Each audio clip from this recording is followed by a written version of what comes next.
Hello, everyone. Today with us, we have Andrew Dewar, who paid off $320,000 in 6 years.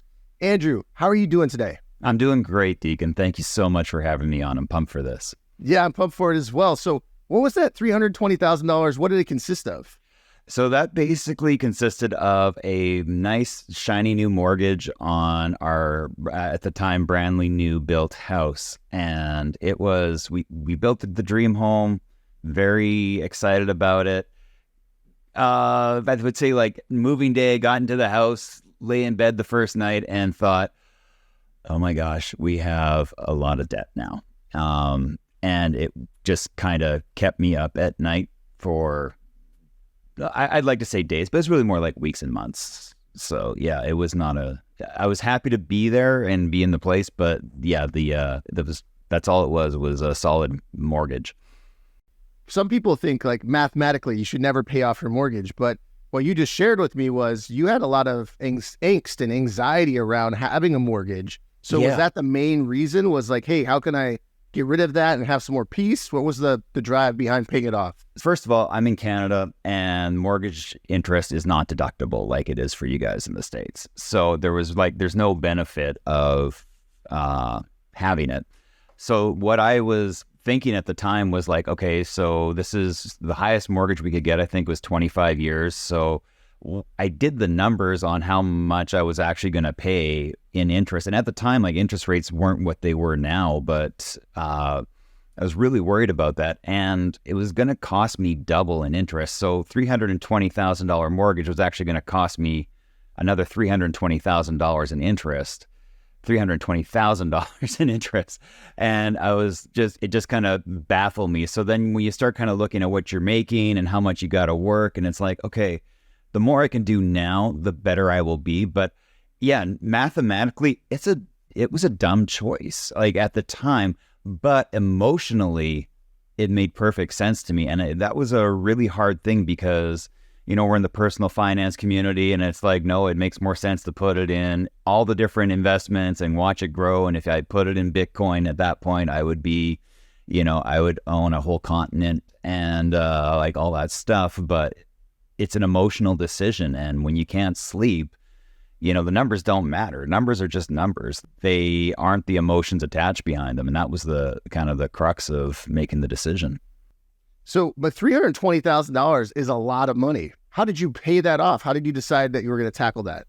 So I called my bank and I'm like, what options do I have? And they said like, cause I had locked in for, I think it was a 5-year mortgage. That's like usually the most common one you can do.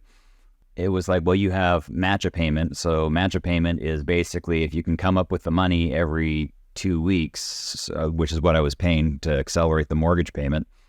You can do like a full extra payment every 2 weeks if you can figure that out.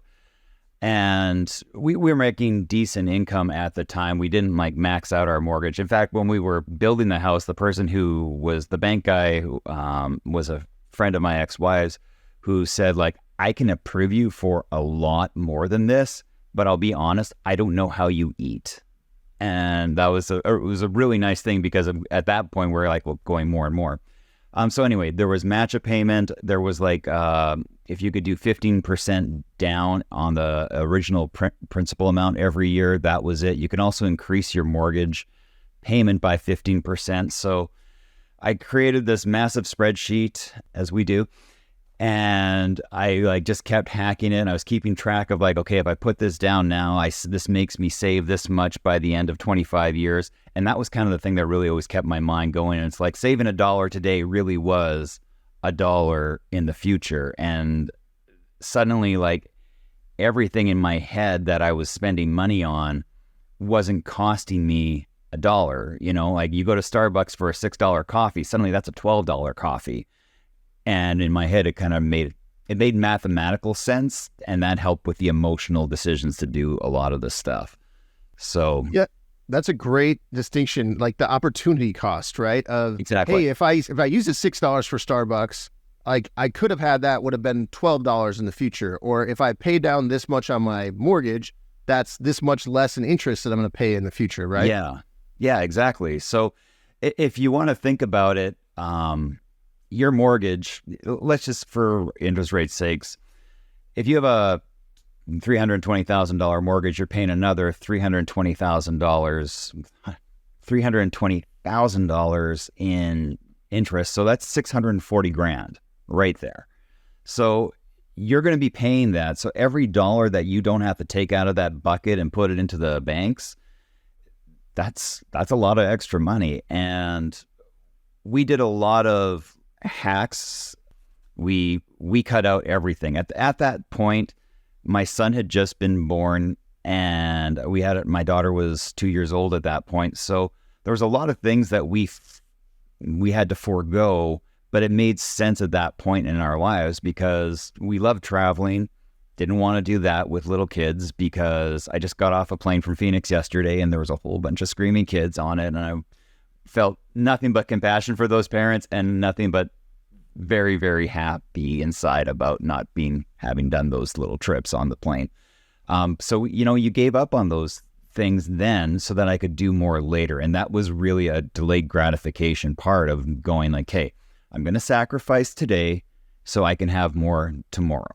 And in doing that, it kept me motivated. I'm also a little bit, you and I go back a bit now, and like, I'm not wired like a lot of people. So when I talk to people and go like, I'm thinking of paying my mortgage off and nobody understands that, I'm like, okay, well, that's kind of an interesting thing that nobody else is thinking of it. So it kind of motivated me to see if I could do it, to be honest. I wasn't sure. I wasn't even sure the bank was going to let me pay it off the day I went in to pay off the last like $5,000 on the mortgage. Like, it was kind of weird. Yeah, I could totally relate to that. So I remember, we paid off our mortgage as well. And I and everything I did was online. I would pay the payment online.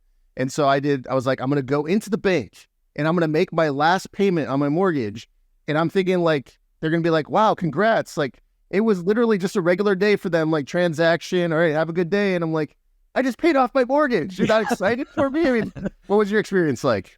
Yeah, I was like looking for the balloons up in the air to like just kind of fall down on me with the confetti and like just shower me. And it was like I walked in and the clerk was not used to that. So they didn't know what to do. What I thought was going to be a 5-minute thing was like a half-hour thing.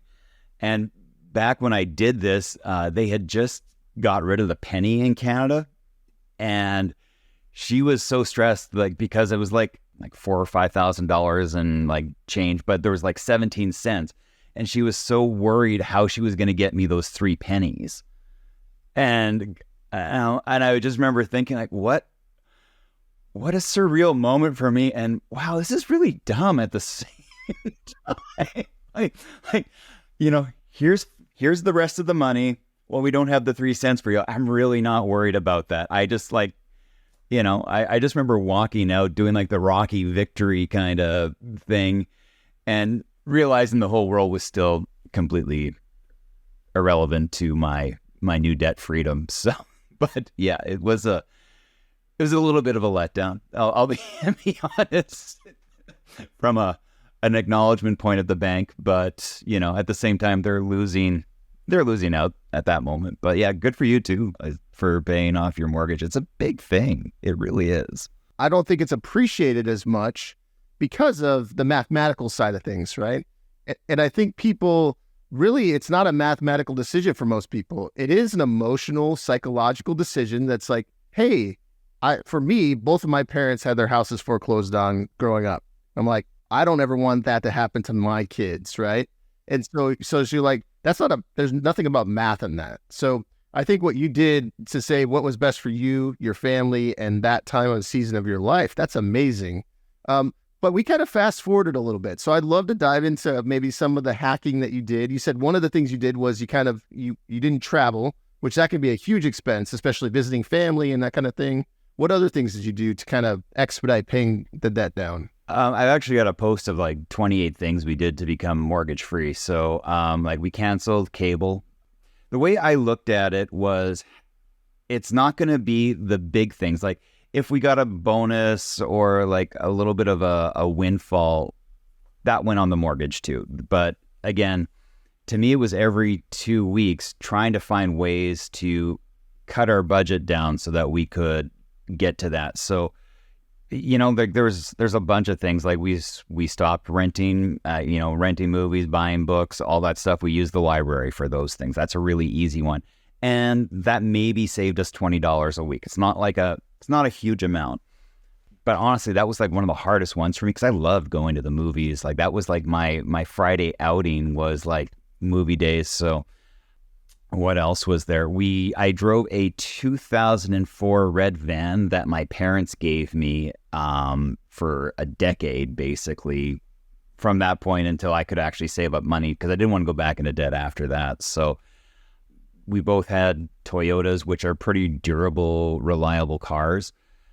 There were so many other things. I'm just trying to think of all of them. The big one that everybody kind of jaw drops at is we shared one flip phone between the two of us until like the last year when we were really, really close and we're like, okay, we're there. So everybody's got texting and, iPhones and all these new gadgets and everything. I am literally walking around with an iPod Touch that I have to get on Wi-Fi if I want to text people, which is like, how we all communicate. I hadn't got into it at that point. But again, that's like, couple up here, cell phone plans are just ridiculous. Like it's like $150 for two phones a month. We learned how to cook. We didn't eat out at all. Even something like silly as it sounds, I gave up cream and sugar in my coffee, and I wish I could say it was a health choice, but it was just like, if I'm not buying the $2 creamer every couple of days, well, that goes down on it because, like I said, it's not a $2 creamer, it's a $4 creamer, and that $4 creamer bought twice a week is, whatever, $200 extra dollars, which is actually $400 extra, like you kind of do the math. My brain was really good at doing the multiples at that point, and now that I don't have to, I'm not as good as it, I'll be honest with you.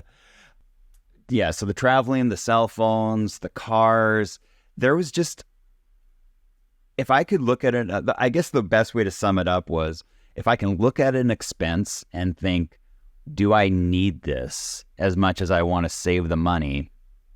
Does it make sense? And there were a lot of things that the answer was, no, I don't need this right now. And, like new clothes, all these things that it was just kind of back to basics. We spent a lot of time at home with the kids when they were, 6 and under, or 8 and under in my daughter's case. And it was nice. Like we didn't need to go out. It was a time for, like laying that foundation with my kids. And, I've worked from home since 2006. So that's, it was another easy way to save a lot of money on gas and wear and tear on cars and stuff like that.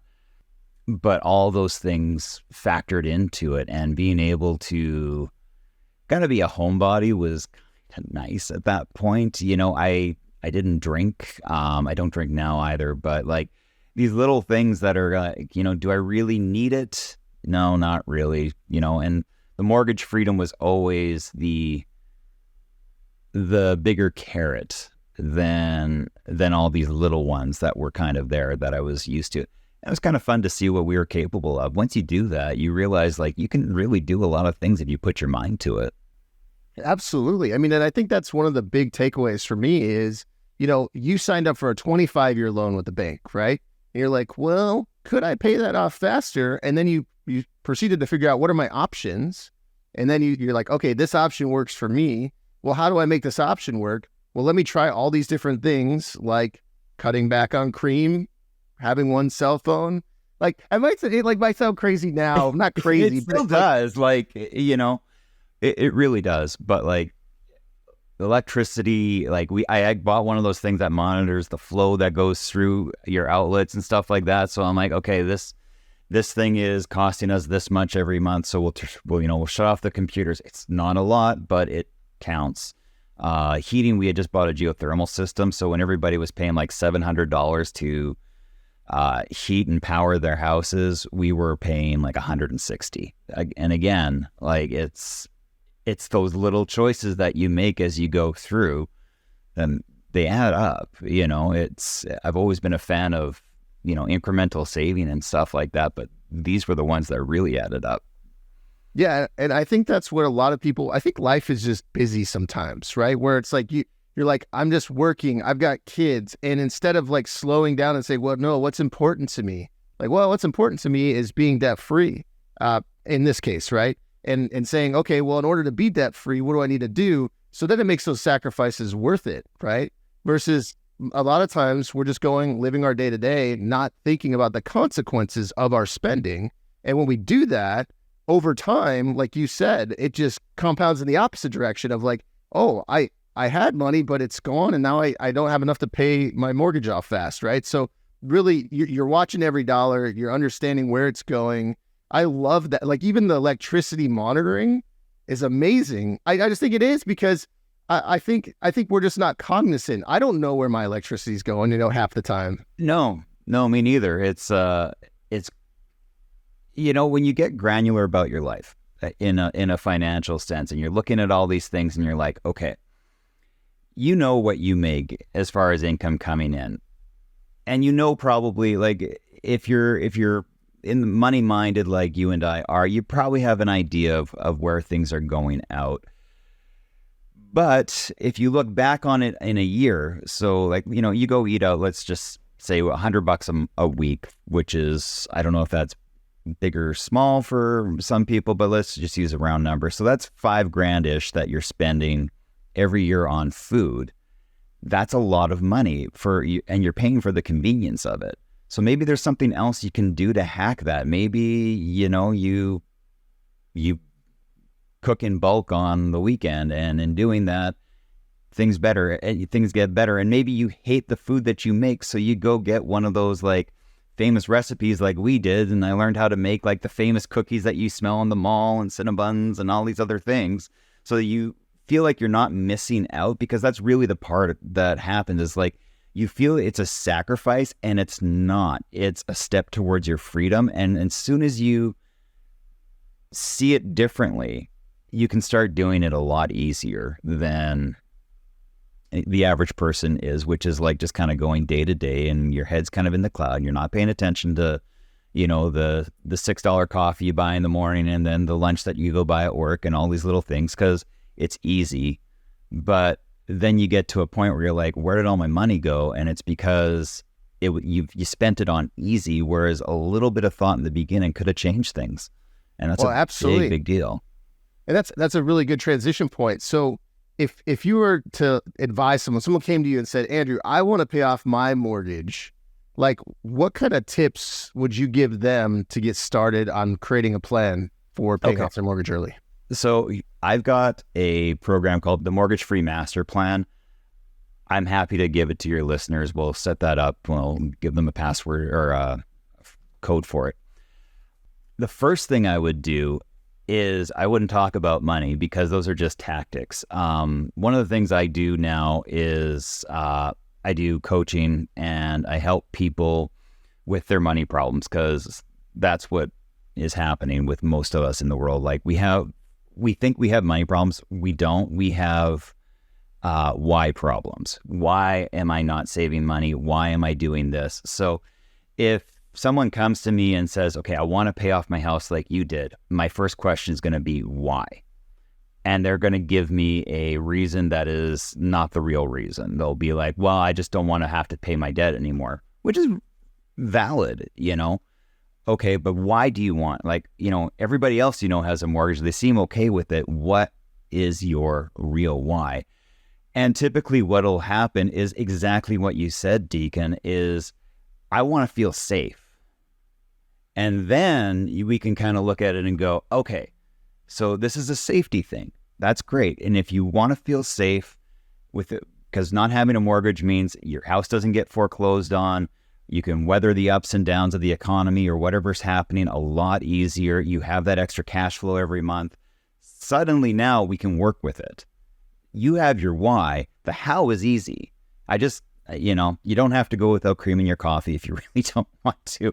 And I would strongly recommend not going back to a flip phone if you've had like a smartphone, because now that I have one, I'm like, there's no way I could have gone from new tech to that old tech, though there's advantages for sure. So I would anyway work with them and say like, okay, we know now why you want this. Let's work on the how. Let's, do you need to sell things? Do you want to cut back on expenses?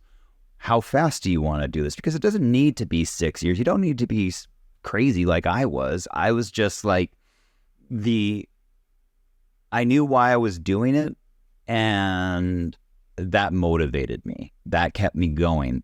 I knew why I wanted to get free. I knew I wanted to take my kids on trips. I wanted to take my kids to Disney World when they were, 8 and 10. And I knew that I had to be debt free to do that, because in my head, there was no way, like a Disney trip's 10 grand on average, right? For a family.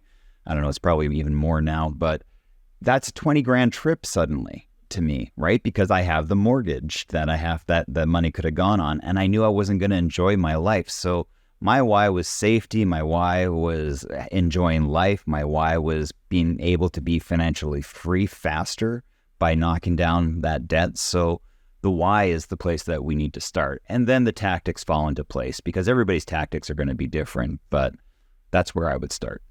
Yeah, I love that, because I think like you said, the why is the huge motivating factor. And it also could be the reason between you getting it done earlier than later, right? If you have a strong why, you're like, I get this done in 5 years.